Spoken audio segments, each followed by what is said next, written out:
And we are back. It's now week 9 of the NFL season.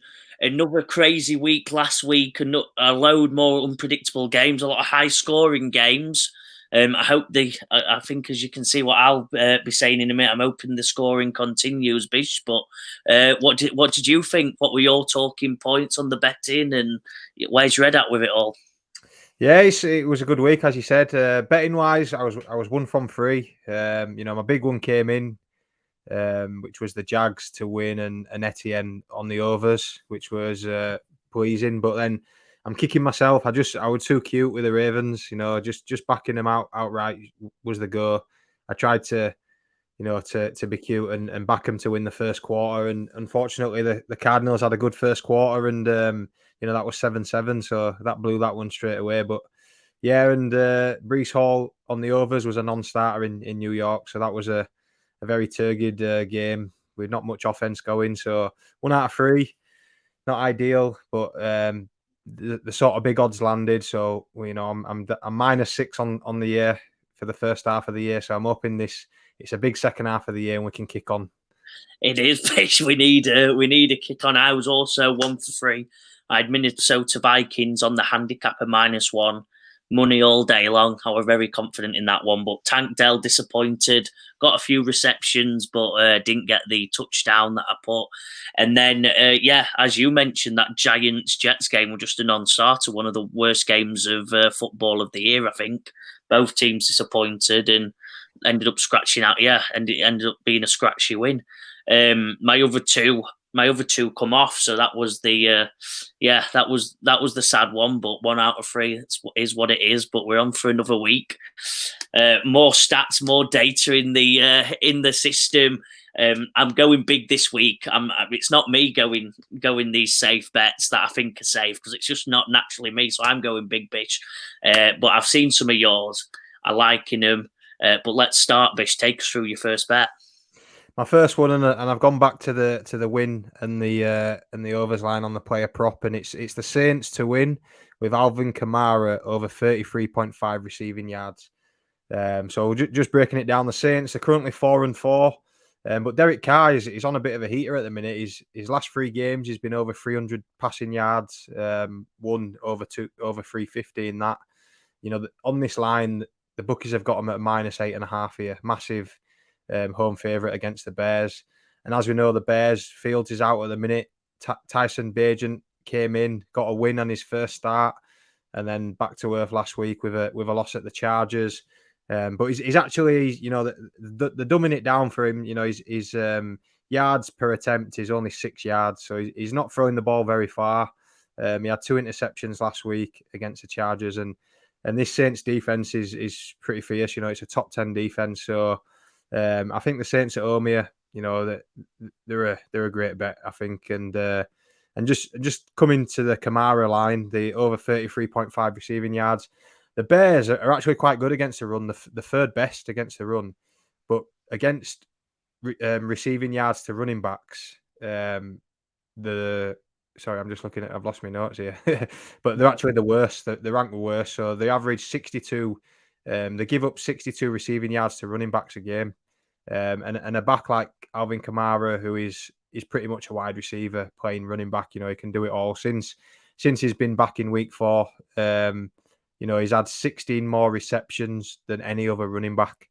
So he's covered this line 3 out of his 5 games, and the other one he was on 33. So it were half a yard from covering it. So I'm again, as I was last week with the Jags and Etienne, I'm liking this one quite a lot. So yeah, Saints to win and Kamara over 33.5 receiving yards. I like it, Bish. Yeah, I like the receiving yard one. Kamara's a brilliant receiving back. Saints, I think Saints should win comfortably, as you covered. So the odds are with you there. The receiving yards, he's just awesome, isn't he? And the Bears actually, like you said, can guard the run. Do have the odd week where they perform really well on defence, but I don't think you're stopping Alvin Kamara. You might stop a mid running back in this situation. They might be trying for something, but Taylor Bagent's an extremely safe quarterback. They've not performed brilliant without Justin Fields, and I don't think there'll be any part stopping the Saints. I think they'll get ahead early, use Kamara often, and yeah, get a solid win here, Bish. So yeah, safe and nice first bet. Nothing to argue with there. I'll take you through my first bet. I've got the Washington Commanders and New England Patriots over 40.5 points. This is my feeling bet of the week. I always have a safer one that I've got a good feeling about, and these have been my most successful ones, so I don't overcomplicate. For me, the Patriots are slowly getting it going on offense. Mac Jones has looked better the past couple of weeks. Not saying loads, but it's ticking along. And the Commanders have just traded two of the best defensive linemen. I don't want Chase Young's going to San Francisco. That just makes them an absolute monster. And I think, looking at what they do well in defence, the Commanders, it was that pass rush. It was slowing down teams. What they're bad at is giving away big plays. All the ratings, other than these big one-off plays in games, are normally they're quite a good defence. Well, they've just allowed them big plays to accentuate even more, because there'll be very little pressure on the quarterback.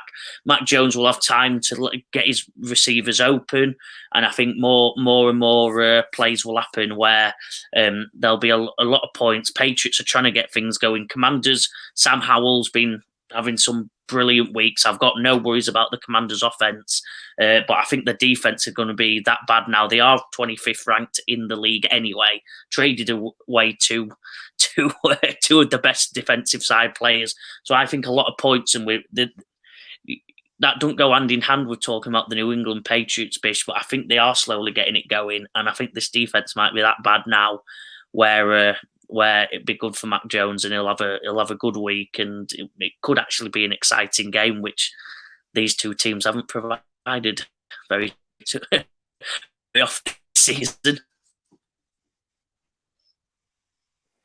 Yeah, it's we said crackling a bit there, but yeah, I agree with you. Like you said, I think Washington. I think that those two trades, I think they're pretty much in full tank mode now, aren't they? But on the offensive side of the ball, they've been really good. I think Sam Howell on the year is top 7. I think he's ranked 7th amongst quarterbacks, and last week he was QB1. Scored 31 points last week against the Eagles. Wide receivers catching it everywhere. So plenty of firepower, plenty of options there. And like you said, going into New England, notoriously a tough place to go. And if New England do get ahead, Washington have got to throw the ball. So I think that line there, I think it's more than doable. I can see the Commanders over 20 points. And I think if like you said, with the defense from the Commanders, I can see Mac Jones. Although he has lost Kendrick Bourne, his sort of favourite wide receiver to an ACL, but I think Ramondre Stevenson's starting to pick up a little bit. So if they can, get that ground game going, sort of soften them up, and then hopefully attack them and score some points. So yeah, it should. Like you said, it's two teams that you wouldn't normally watch maybe or think they'd be exciting, but I think it has the marks to be a sort of a decent point scoring game. That's all I need, Bish. The Bish tick. You've argued it better than I did. So yeah, we'll go on to your second bet, Bish. And good. I think that's what excites me about it. Two teams that haven't been that good this year, having a little throw out and getting a few points. That obviously the Patriots definitely haven't been anywhere near. So yeah, that's exciting to me, and hopefully a lot of red zone action for two teams that haven't got much TV time this year. Yeah, on to my second. It's Jonathan Taylor, longest rush attempt of 15.5 yards. And this is just, I look at the matchups, look if there's anything glaring for me. And for me, this is all about the Panthers' rush D. It's not the best. They give up big explosive plays. They're currently ranked 4th worst in the NFL. They're ranked 29th here. They give up a lot of big plays. Every game they've played in so far this year, they've given up at least this line, and that's coming up against teams like the Vikings, who we've talked about for weeks, who don't have a running game. New Orleans Saints, who they played, I think, week 2, who didn't have a running back. Kamara was banned. Taysom Hill runs for 19 yards. And then against the sort of high explosive offenses, they give up big plays. Mostert, a 48-yard run.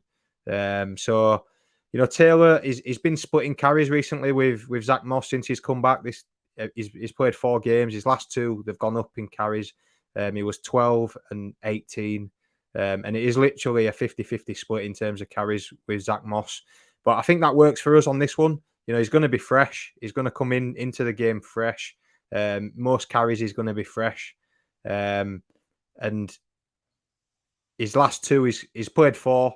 His first 2, he only had 5 carries. Then he had 12 and 18. His last 2, last week, he ripped off a 42-yard run against the Saints. And the week before, a 24-yard run against the Browns. So everyone knows about Taylor. The offensive line is very good. They open up holes, and hopefully we'll see at least one big run out of Taylor. And I'm more than confident he can get at least well over 20 yards here, let alone the 15.5 we need. So yeah, Jonathan Taylor, longest rush over 15.5 yards.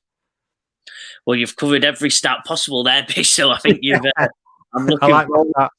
yeah, I'm looking forward to that one. It kind of fits in with what we've been talking about recently, especially on the fantasy side, when there's 2 running backs going at it, in obviously Zach Moss and Jonathan Taylor. There's normally, it might cap their overall yardage, it might cap other things, but it normally does give them the energy and the time to get them big one-off runs. Obviously, as we talked about Zeke and Pollard last year, and we've talked about loads of others. Normally, when you're in that timeshare, you can get the bigger runs because, as you said, you're fresher and you're more at it. So I kind of like how it fits our narrative of conversation over the last couple of weeks. Yeah, very nice. My other bet, Bish, I've gone big again. I've gone Josh Jacobs 2 or more touchdowns. He's got nowhere near this all year. He was the running back 1 last year. They've just fired the head coach and their general manager. All reports are they love the new coach that's coming in. He's a friend. He's someone who's been around the organisation for years, also played there himself. I think this is Josh Jacobs' game. I reckon there's 2 people who do okay here. Devontae, Josh Jacobs, and play it safe and play it to him often. The New York Giants, frankly, suck against the run, giving up 4.1 yards per carry. They've not done that well. Obviously, apart from last week, I think against the Jets, which didn't go well for you, but in general, they're not very good. And I think Josh Jacobs, Barkley's that. Sorry, no, yeah. I think, I just think Josh Jacobs is in for a big game. He's only had 3 touchdowns this year. The Giants' offense isn't brilliant, so I think it will be one that we saw last week, where it's probably a low-scoring game. But I think Jacobs is the man to get the touchdowns, along with Devontae Adams getting loads of receptions and attempts thrown his way. It's going to be safe. It's going to be chippy. It's going to be a tough game to watch. But I think Josh Jacobs might get away with 2 touchdowns here in a low-scoring game. Yeah, it's like it's like they've hit the reset button here, innit, with the Raiders. Like you said, the GM's gone, the coach has gone. I think it's been coming, if I'm honest. I think, I know a few Raiders fans who have been expecting it for a while and wanted it to happen a bit sooner. But as you said, Antonio Pierce comes in as acting head coach, and the players like him. He's a local boy. Like you said, he's played there, and I think you see it a lot in soccer or English football with, a manager change brings a different vibe, a different environment, and it gives the players a bit of a lift. And like you said, you've got Devontae Adams, you've got Josh Jacobs, your 2 best players. You're starting a rookie quarterback now. Jimmy Garoppolo's been benched.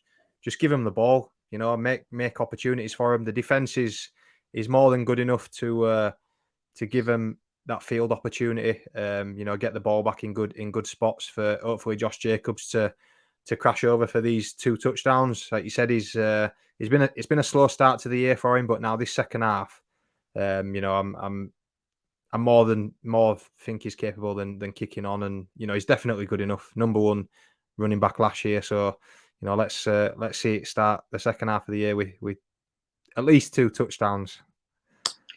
Come on, Bish, I've gone big. Gets me going. I'm excited. I think you've got a good one. You've got a good safe bet next one, Bish, but take us through it. I've got the Eagles here -2.5. The line is -3, but I've bottled it and I've gone with a 2.5. Reason being, the Eagles' 7 wins this year have all been by at least 3 points. So if anything, I'm playing it safe. Just looking at these 2 teams matching up, the Eagles are the best team in the NFL against the rush, but the Dallas don't really run the ball, or they've struggled to run the ball this season. But the Cowboys are 4th via the pass defensively, and the Eagles obviously throw the ball quite a bit. But the Eagles secondary, they're leaking a lot of points. They were very, very tight last year, but this year it's a different game. They've recently just traded for Kevin Byard from the Titans to try and tighten up that secondary.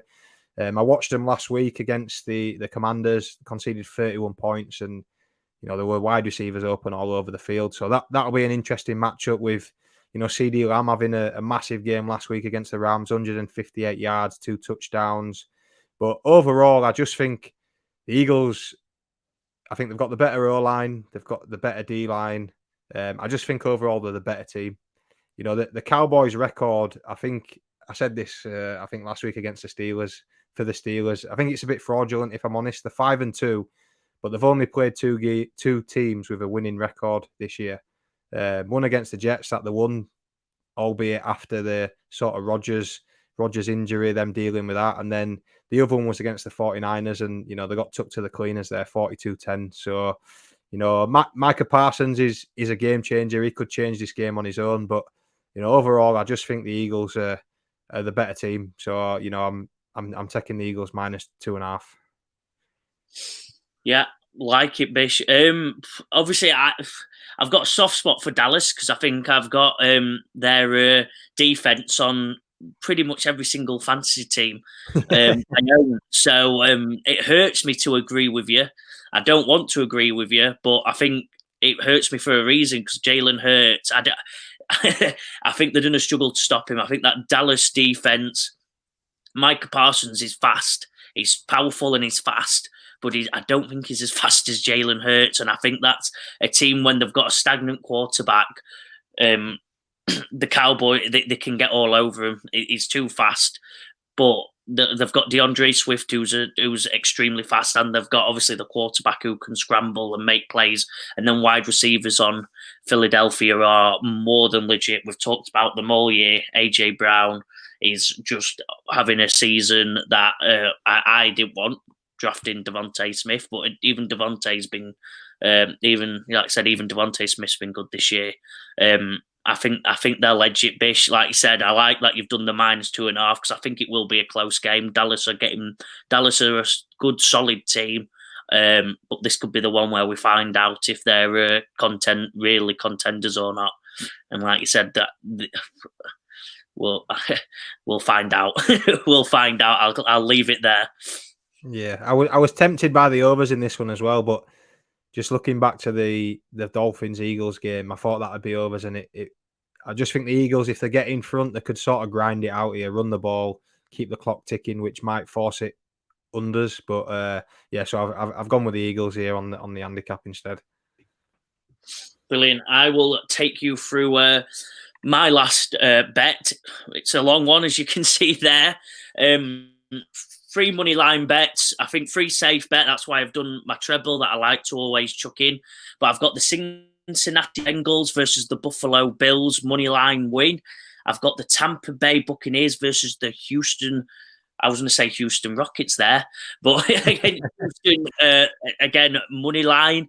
That line were much closer than I thought anyway, but I'm playing safe here. I'm an all money line. And then I've got the Seattle Seahawks versus the Baltimore Ravens. This is the one where I'm going to earn my money because for Seattle to beat Baltimore with the current trend will be a big one.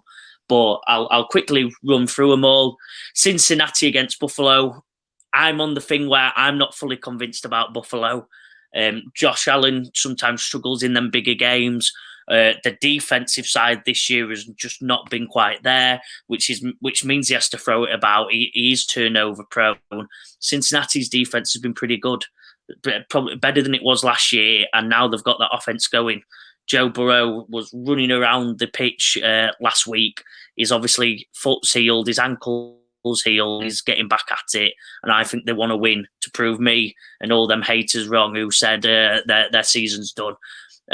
So I'm going to go against what I said a couple of weeks ago with Tag and back Cincinnati to really get on a run here. Now I've watched them a bit more, and Joe Burrow looked outstanding last week. Tampa Bay, it was a lot closer line than I thought against Houston. I think there's some Tampa Bay doubters out there, but I think they come away with this. I think they're too good. I think they'll scrape a playoff position. Whether they get deep or not is a different question. But they've got some brilliant players on the defensive end, and Baker's Baker, and he has a few good weeks, has a few bad weeks. But I think this team's just too good to not beat a Houston Texans team that is looking for the playoffs, is looking to grow. This is, again, a game where Tampa Bay has to put up or shut up. If they want to make them playoffs, this is the one. If not, say bye-bye, I think. And then the final one is the Seahawks. This is the one that you'll probably slaughter me on and get stuck in me. I just like them, Bish. I know it's a typical one. It's not full with stats and arguments. But what was keen for me is they've got Jackson Smith and Jigba going. The LSU product, who was the best wide receiver during Jamar Chase's time. Smith and Jigba was the man in college. He's a slot receiver, but he's so good. They finally got him a few good games. He's getting loads of receptions. It's all short yardage, but I think as they'll get that connection with Geno Smith, they're getting it going. They've got a good running game. And I just think they've got brilliant cornerbacks. Have the Seattle Seahawks. They're doing better on defense than they have last year, and I think that is where Lamar struggles, because his receivers aren't anything special. He goes to Mark Andrews, but against tight ends they rank pretty well. Seattle. I think the defense is going to shut it down. So for me, it's whether Lamar can put the game on his back and completely take over, because I don't think the other positions are really going to stand out here. I think it's either Lamar Jackson's completely doing amazing, or the Seahawks can do this and get their statement win for the season. What do you think? I think I'm on the Bengals. I like the Bengals. I think Joe Burrow, big performance last week against the 49ers. I think, that early season talk of them being slow, I think they're there now. I think they're only going to get better. I think they're a dangerous force in the AFC. So yeah, I like that one.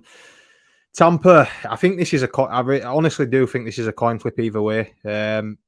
I like Houston just because, like you said, they are a young team, and I think that sort of, maybe, I don't know if it gives them an edge, but it's something like there's no fear that, like, CJ Stroud is happy to throw it around. You've got Nico Collins, Tank Dell. But I do like Baker, what he's been doing. They struggle with a run game. They're trying to get that going. We know how good Mike Evans and Chris Godwin is. So maybe it's which defense steps up and make a play. Could settle the game, really. So that one, yeah, you could argue either way for me on that one. A good argument, and I'd change sides on that one. The Seattle Seahawks one, yeah, you're right, Joe. I'm not on that one. I'm really liking the Ravens. They have blown out some teams. Well, they blew out the Lions, sort of that with their statement game. But I just think the defense is very good. They are stopping teams, keeping teams to low scores. And Seattle generally are good against the run. Something that the Ravens have been doing well lately with Gus Edwards and Lamar. But I think where they get it done is through the air. I think if they can, Zay Flowers, we spoke about Mark Andrews. I think that's where they get it done in this one. I like Gino, but he's culpable. I think at points of coming up with some sort of brain farts, really. And I think if they can get pressure to him, that could be the case on this one. So yeah, I think that's obviously that's where the odds come from. That's the big one, in it. That's the juicy gamble. So yeah, I hope it can come in. But yeah, we'll any given Sunday.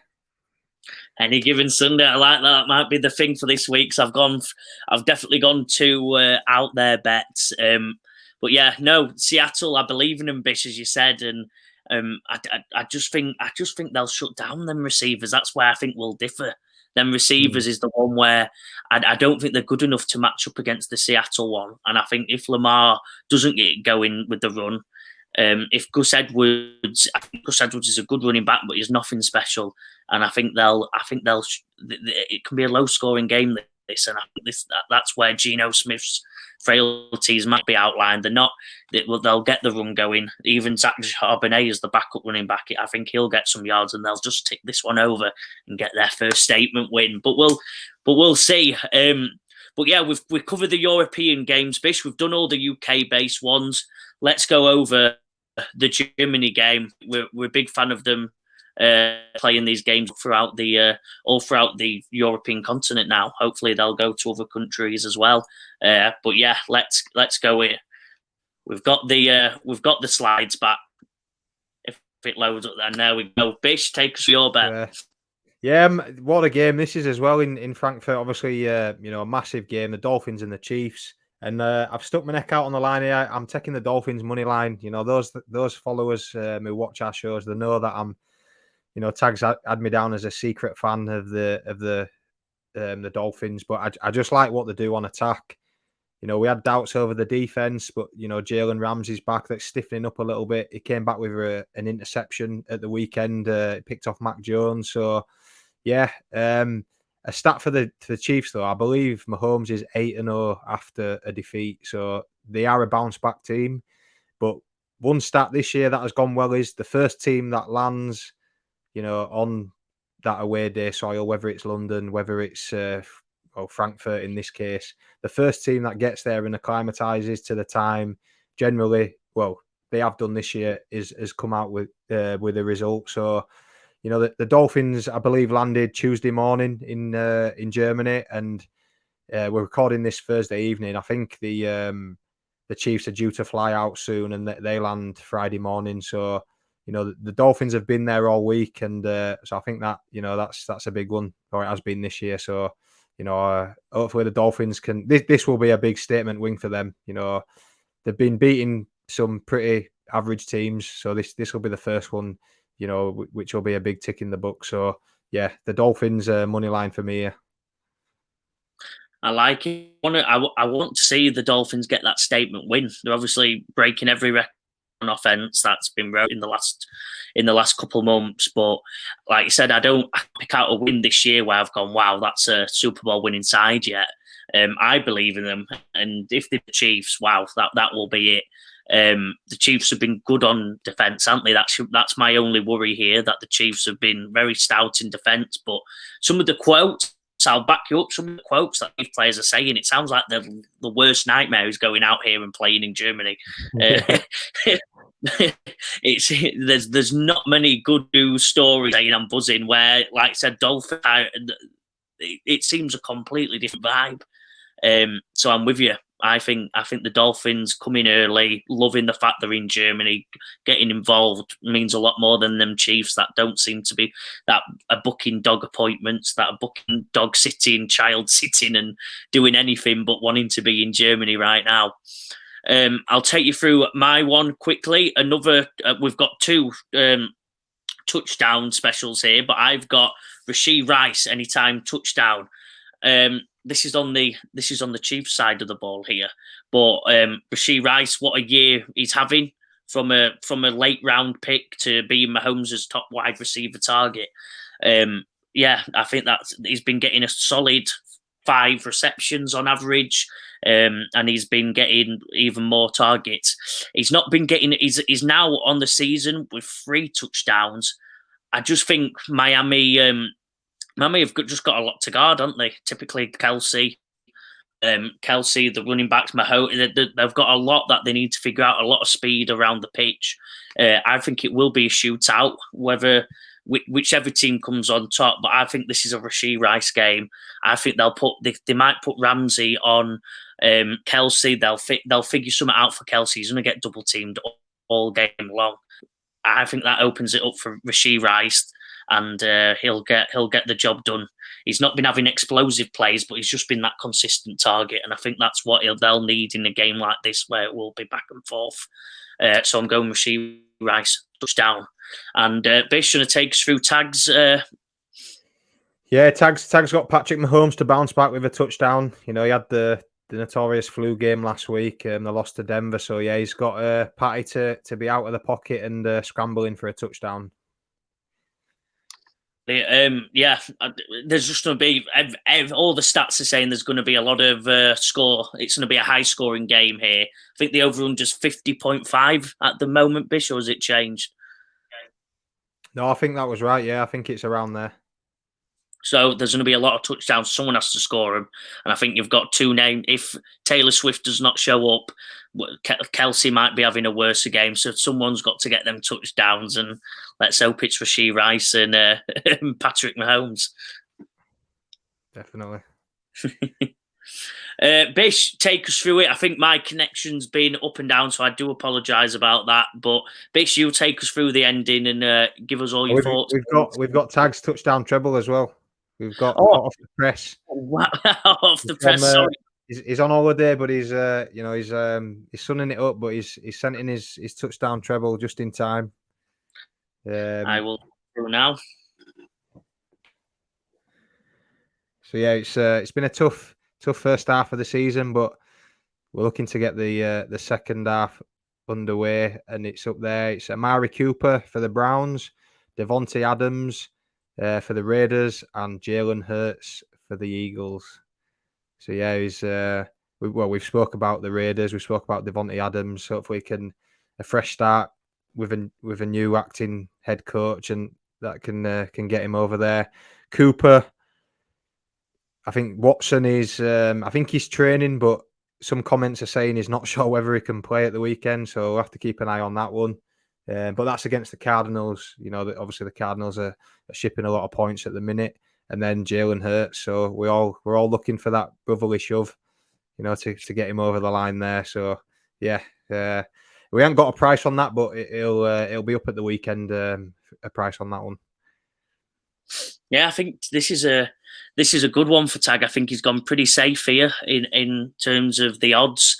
I think obviously it's a touchdown treble. You'll always have very good odds, but this might be a bit lower. But he wants that win on the board. And Amari Cooper, as you said, whichever quarterback it is, I think he's obviously the number one target on that team against an Arizona defense that has been struggling. Again, as I say, someone has to get the touchdowns, and I think it'll be the safe bet that Amari will be opening that red zone a couple of times during this game. Devontae kind of fits what I was saying earlier on the Josh Jacobs front.